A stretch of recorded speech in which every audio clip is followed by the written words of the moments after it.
Ox wagons and other transport. Fiona Timms, the White Zulu.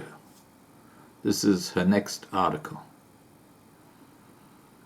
When I turned 11, it suddenly dawned upon my parents that I would need to take Afrikaans as a subject in order to pass the entrance exam into St. Anne's boarding school, where both my older sister had already been incarcerated from an early age.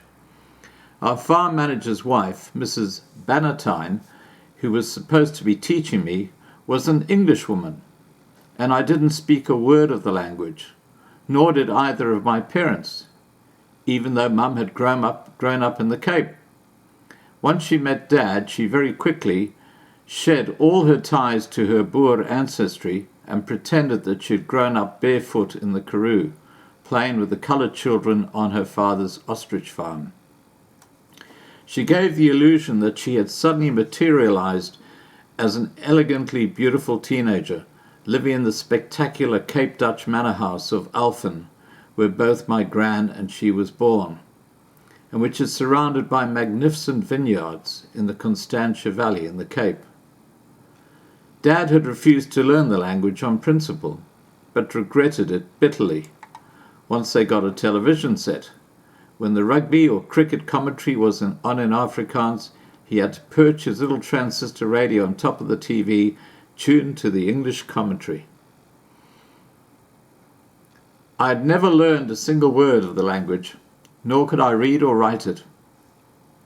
So our parents decided to take me and my younger sister off to Nottingham Road Government School to have private Afrikaans lessons from the headmaster, Mr. Lamb. They refused to do the 2 trips, which would allow us to spend a whole day there getting a proper education.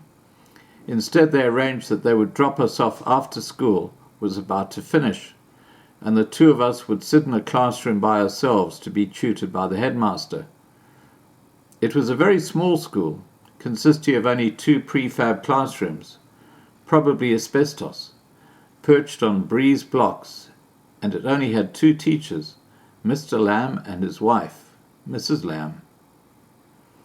In the meantime, Mum or Dad could run a few errands at Huson's, our Indian general dealer, fill up with petrol or diesel at the solitary petrol station, collect the post and perform any other chores that needed to be done.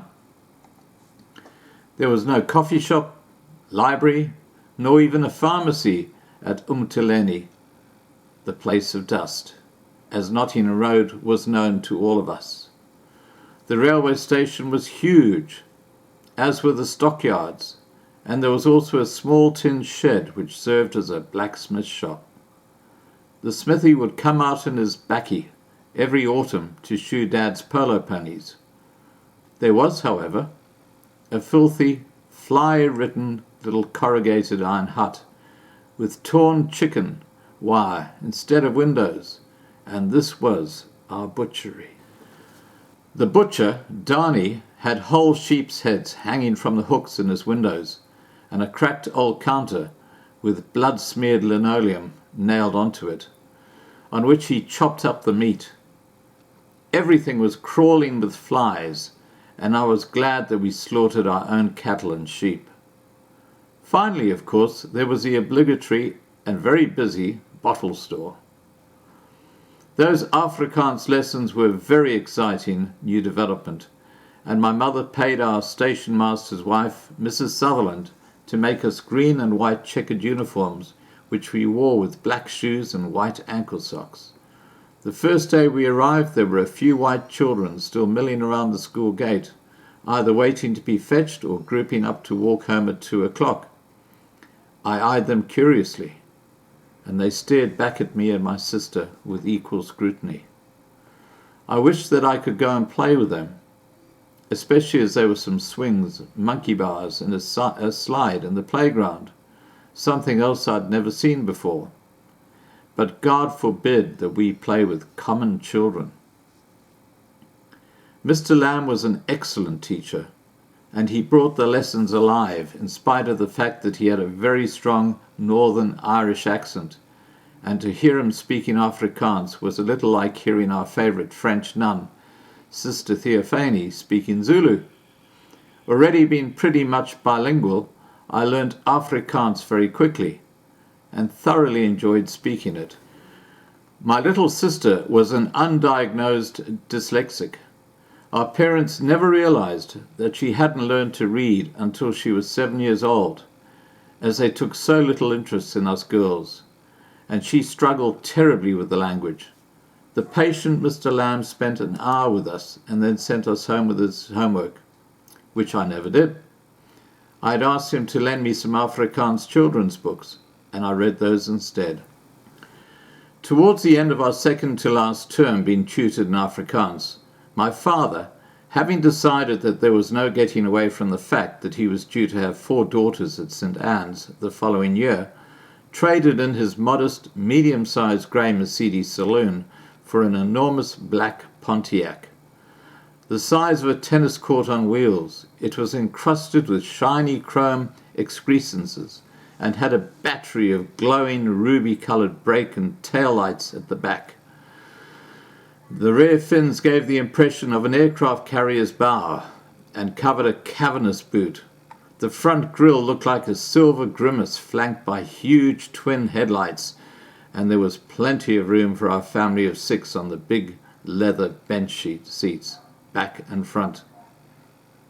We arrived in this apparition early one Monday afternoon, bouncing awkwardly down the bumpy track to the school, and pulled up majestically to the gates. The car still rocking on the soft suspension for some time after we'd come to a standstill. As my sister and I climbed out, every child in the school ran up to the wire fence to have a look. Jaws dropped and eyes boggled as my mother drove off in a flourish of dust. "Is that your new car?" Benny van den Berg asked, in hushed tones of awe. I already knew them most by name, as there were no more than 20 children attending the school. "Yes, it's nice, huh?" I said proudly. "Are you proud of your new car?" he gulped, horrified, as if I'd declared I was the spawn of the devil. "Yes," I said steadfastly. Everybody gasped. Other children came up to me to repeat Benny's question, only to look at me shocked by the answer. Then someone said, "It's wrong to be proud. It's a sin." I just shrugged and walked off. The Calvinistic beliefs of the Dutch Reformed Church were not going to impinge on my enjoyment, but after that I noticed 1 or 2 of the children casually let slip that they were proud of their own possessions or achievements.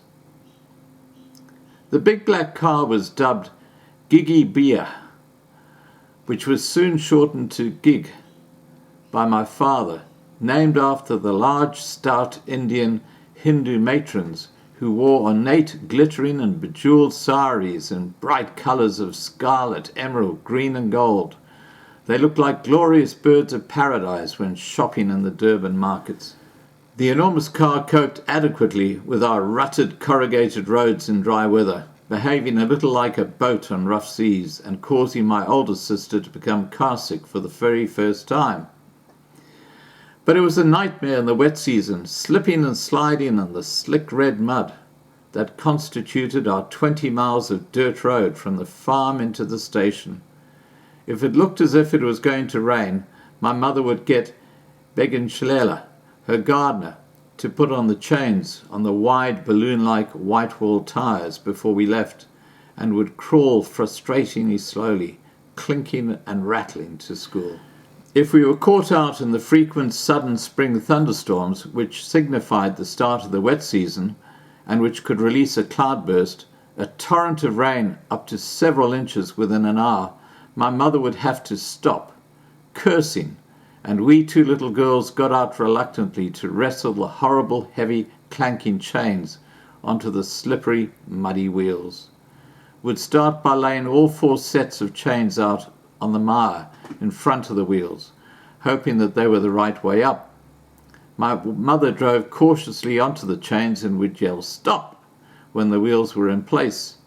Then we had to twist stiff, heavy-duty wires, slimy with red mud, through the fine chains to secure them. A tricky task, because if we got it wrong, the wires stuck up and punctured the tyre as my mother drove off, and would have the added problem of changing the tyre and still having to put the chain on. On some occasions, Wagons wouldn't be able to find any baling wire to mend the chains that had snapped, so he used barbed wire instead. This ensured that we would get a puncture, or even two, before we even reached the boundary of our farm. In summer, wherever we went, we would arrive covered from head to foot in mud. Every afternoon I got home from the Afrikaans lessons, and the minute our car pulled into the garage at home, I jumped out and ran to my bedroom to pull off my hideous green checked uniform, drag the horrible shoes and socks off, and change into jeans and a t-shirt. Barefoot, and followed by 3 excited dogs, I would run to the tack room, snatch Rocket's bridle off its hook off the wall, and race to the paddock where he was grazing with the polo ponies. There I slipped the bridle over his head, swung myself onto his warm, shining back, and cantered off to help the herdsmen, the dogs running a safe distance behind his heels. Petrus, Toto, and sometimes Boniface collected the milking cows from their daytime grazing in the bush beyond the river every evening. The cows would be separated from their calves, and both were being kept safe from leopards in the milking kraal overnight. After the cows had been milked the following morning, they were reunited with their young and herded back into the bush. Rocket jogged impatiently home behind the cows' full, swaying udders and swishing tails, while I chuckled at the antics of the calves playing bucking at their heels. I could feel the chill of the early evening, frost nipping at my bare toes as they dangled down either side of Rocket's round belly. Toto and Petrus walked on either side of the cattle, carrying their long stock whips over their shoulders and letting out a piercing whistle now and again. If a cow started to wander to the roadside bank to snatch a mouthful of grass, "Liapi, where are you going?" they would shout, and obediently she would swing back to join the herd. As we made our way slowly down to the valley, I could see pale blue smoke rising from the kitchen chimney into the still, darkening sky, and drifting downwards in the cooling air, giving off the aromatic scent of eucalyptus from gum leaves, which Micaiah used as kindling. After leaving Rocket in his paddock with a quick rub-down and a handful of oats, I walked into the kitchen to be greeted by the delicious aroma of Masango's freshly baked bread, which had come out of the oven a little earlier. Masango was sitting out on the back steps, his white chief's hat casually tossed onto the woodpile, and was enjoying one of his pungent mixture of msango, or marijuana, or dacha, as it was known in South Africa, and boxer tobacco, rolled up in newspaper. His joints were the size of a butcher's sausage, and the more of them he smoked, the better he cooked. My mother never learned to recognize the smell of dacha, and Dad only knew it by sight, if he saw it growing anywhere around the kraal area. I was ravenous, as I hadn't eaten since a hasty breakfast of mealie meal porridge that morning, before pretending to leave for lessons at Mrs. Bannatyne's, and I'd picked indifferently at my lunch. So I furtively sawed a big hunk of crusty warm bread off the end of the loaf, spread it thickly with rich yellow farm butter, and a generous spoonful of mliazani, wild raspberry jam, and slunk off to my bedroom to enjoy my feast, eating it with my grubby, horse-sweaty hands. It was no wonder that at supper time, a little later, I just pushed my insipid pale pink spaghetti and tomato sauce disinterestedly around my plate. Shortly after he moved into New Forest, Grandpa bought the adjacent ranch, Lyndhurst, which was on the plateau at the top of the mountain behind our house. Lyndhurst is an immense 3,000-acre stretch of treeless grassland, including the 4 vast main marshes that form the sponge of the Mgani River. It's the breeding habitat of South Africa's only 3 crane species: the rare and highly endangered wattle crane, as well as the blue crane, which is now our national bird, and the crown crane. It's most unusual, if not almost unknown, for all 3 types of crane to occur in one place in South Africa. Getting to know Lyndhurst is a climb. Getting to Lyndhurst is a climb of 1,000 feet, and Grandpa had to put his engineering skills to use by building a narrow pass that zigzagged up the nearly vertical mountainside. He'd use Zulu labourers and oxen pulling a homestead metal blade to scour out the road, which was wide enough to accommodate an ox wagon and a team of 16 oxen. At one bend in the road, which he called Devil's Corner, and we still do, he had encountered several massive boulders, rather like the ones we called elephant rocks, as they were the same size, texture and colour. He managed to split some of the smaller rocks by the simple means of lighting a fire on top of the boulder, getting as hot as possible, and then getting the Zulus to pour buckets of ice-cold water from the nearby mountain stream over them. The rocks cracked clearly through their weakest places, and he repeated the process until the pieces were small enough to be hauled away by his team of oxen. The huge boulders were almost insurmountable obstructions, but Grandpa, typically undaunted, sent a letter to W.G. Brown & Co., his father-in-law's warehouse in Durban, and asked them for some sticks of dynamite to be sent up by rail to Nottingham Road, and then had Ngiji ask them. The huge boulders were almost insurmountable obstructions, but Grandpa, typically undaunted, sent a letter to W.G. Brown & Co., his father-in-law's warehouse in Durban, and asked for some sticks of dynamite to be sent up by rail to Nottingham Road, and then had Ngiji fetch them in his ox wagon to take them back to New Forest. Grandpa duly received these in presumably carefully packed wooden boxes, with the fuse included. He instructed one of his labourers to drill the correct size hole in each boulder by hand. This must have been quite some job, as the rocks are solid granite.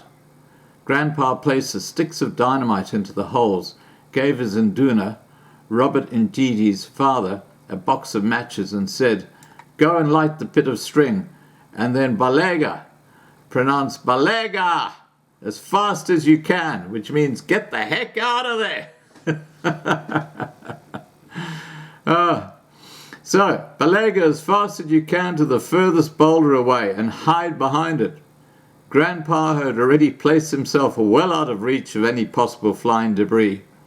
The technique worked, and as far as I know, nobody got hurt, and one can still see the exact spot on each boulder where the dynamite blasted the rocks in half or quarters. The road is passable in any weather. Grandpa had kept his best ox wagon, as he wasn't interested in getting a tractor.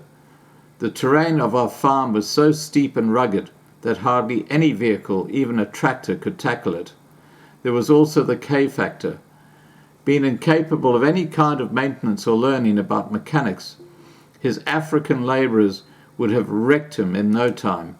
Ngiji had his driver's license, including one that would allow him to drive a tractor, but he drove the old Wiley's Jeep around the farm, towing a homemade wooden trailer in which the staff travelled. In order to get large sacks of salt up to the top part of the farm, where the grazing was most prolific, Grandpa used his ox wagon. He had a span of 16 oxen, and each one had a name. When it came to take the salt up to the top and fill up the troughs for the cattle to lick, he told Ngidi to inspan the whole team, and enlisted a voorloper, an umfaan, or young boy, to walk ahead and lead the team. Then on either side of the team a man walked, carrying a long stockwhip over his shoulder. The driver sat on the front of the wagon with his own extra long whip, and it was he who would encourage the team to pull as one. I loved this opportunity to go up on the wagon with the salt, as it would take a whole day, Masango packed me some Marmite sandwiches wrapped in grease-proof paper, a hard-boiled egg with tiny screws of salt in some newspaper, and an apple. I could drink water out of the stream or the Umgeni River on the way up. We set off with lots of shouts to encourage the oxen to donza, pull. The men cracked their whips just over their ears, but not touching them, and the wagon creaked slowly off past our stables and down our back drive to meet the district road. The pace was so slow that I could hop off at any time and either walk alongside the voorloper to chat to him, or I could join either of the two men walking and ask if I could have a go with the whip. Grandpa had taught me how to wield these very long stock whips from a very early age, and it was a little bit like casting for a trout with a fly, another skill he had taught me when I was very young. So we moved along at snail's pace, but then turned left at the dipping tank to take the long, winding road Grandpa had built all the way, a climb of 1,000 feet. I never got bored. Part of the fun was holding onto the wagon and letting it pull me along while I clung onto the wooden slats at the back, my bare feet padding along in the dust. When I got tired, as it was a very steep uphill climb, I simply hopped back on and made my rather unsteady way along the swaying wagon to chat to Ngidi, who was driving the oxen. I knew all their names and helped him shout at any ox which thought of straying sideways out of the team, thus upsetting the smooth and steady way they pulled as a team. There was always an ox who wouldn't behave. His name was Satan, pronounced Sutton, and I remembered him well. He was pitch black, and his eyes would roll back, showing the whites when the whip sang over his horns. 2/3 of the way up, there was a pretty little stream that flows across the road and then down the precipitous side of the mountain on the left. We'd always stop there to let the oxen drink, and the men and I would unpack our lunches and eat them, sitting on the wagon with the sun beating down on our heads. Their lunch was a bottle of cold tea with sugar and an enamel bowl full of uputu and amasi, covered in a piece of clean cloth. Ngidi would put a handful of uputu into my lunchbox, and I would nibble it with relish. If I was thirsty, I jumped off the wagon, walked a little way upstream from where the cattle were drinking, and knelt down to suck up the sweet, pure, crystalline water. I pretended I was a baboon, as that's the way they drink. In autumn, I could also go and pick some delicious umal or chisani, wild raspberries, off the brambles. They were as sweet and delicious, if not more so, than regular raspberries. There were a couple of dips which took us downhill momentarily before we reached the crest of the escarpment, and that was the time to use the brake. This was a wonderful contraption.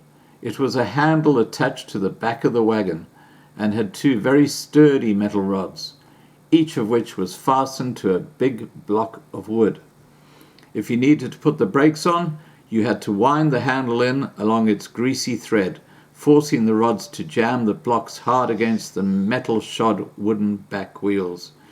I was far too small to operate the brake, but Petrus or Toto would nip back from their places, walking next to the ox team, and grunting with the effort, wind the handle until it could go no further, slowing the wagon down so it almost stopped. All the way back home would have the brake on tight, so the wagon didn't roll into the back legs of our two oxen at the rear end of the team. As soon as you crested the final rise in the road leading up from the steep valley, all that was visible was rolling veldt and marshes as far as the eye could see, with the distant range of the snow-capped Drakensberg Mountains as the backdrop. It was lovely to ride there in the summer months, over the long, soft grass, looking at the heifers grazing on the luscious green fodder, with the skippity calves at their heels, and then having a glorious extended gallop along the extra-long, closely mown airstrip with its faded ragged khaki canvas windsock on the corner. Our strip was at the same altitude as Johannesburg Airport's main takeoff runway, and even the small planes that used our strip need an extra amount of runway to be able to take off into the thin air at 6,000 feet. One early summer afternoon when I was about 14 years old, just as the pale green grass was getting longer, a group of us, Mum and Dad, some of my sisters, an English cousin in his early 20s who was staying with us, and the dogs, were enjoying a pleasant stroll along the airstrip.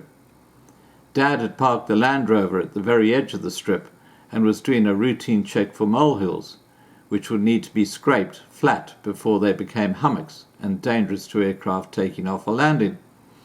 He also needed to check for ant bear holes. The aardvarks would come out at night and dig deep holes in the ground as they searched for delicious termites to them, and the Zulus anyway, apparently according to de Masani, they tasted of nice fatty marrow.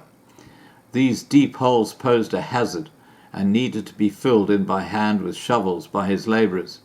He also needed to see when the grass strip next needed cutting by a small team of oxen and the old mower. We heard a strange whistling sound high above our heads, but it didn't sound like any bird call we knew, and we all looked up. There was a glider circling gracefully, the whistling coming from its wire-winged struts. The pilot circled lower as we craned our necks to see who it was, and we hurried off the airstrip, grabbing the dogs and hustling them into the cab of our vehicle. The beautiful aircraft landed as silently as it had flown over, and we hurried over to find Brian Walters, a friend of ours, climbing out of the cockpit. We all embraced, and Brian, who'd just qualified and was working as an architect in Durban, told us that he had flown up from the Gliding Club's airfield near Midmar Dam. It was such a perfect day, and the thermal so good that he had been able to come up over 6,000 feet and thought he'd drop in on us, on the off chance that one or more of the Ross family would be fishing for trout, checking the cattle as it was calving time, or just taking advantage of the beautiful settled weather for a day out on Lyndhurst. Mum invited him to stay the night, but he declined, telling us that the weather forecast was for possibility of thunderstorms in the Berg area, and he certainly couldn't afford to take any chances of being caught up in one of those in his fragile craft. So after we'd spent a few pleasant hours trout fishing, because he had brought his rod along, he asked us to help him turn his glider around to face the mild, warm breeze that was blowing, and started up a tiny engine with a small propeller. "Now comes the tricky bit," he said. "Since the glider only has two wheels, one at the front and a very small one at the back, two people have to hold the wings up off the ground and run like mad so that I'm at even keel for takeoff."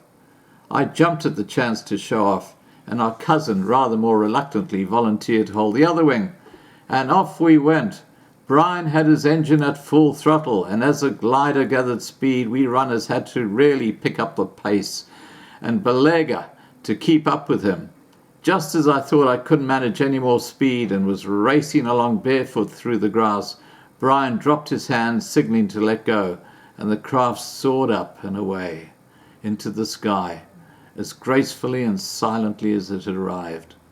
Brian banked and gave us a thank you wing waggle before turning his nose towards Midmar, and the plane became a tiny white speck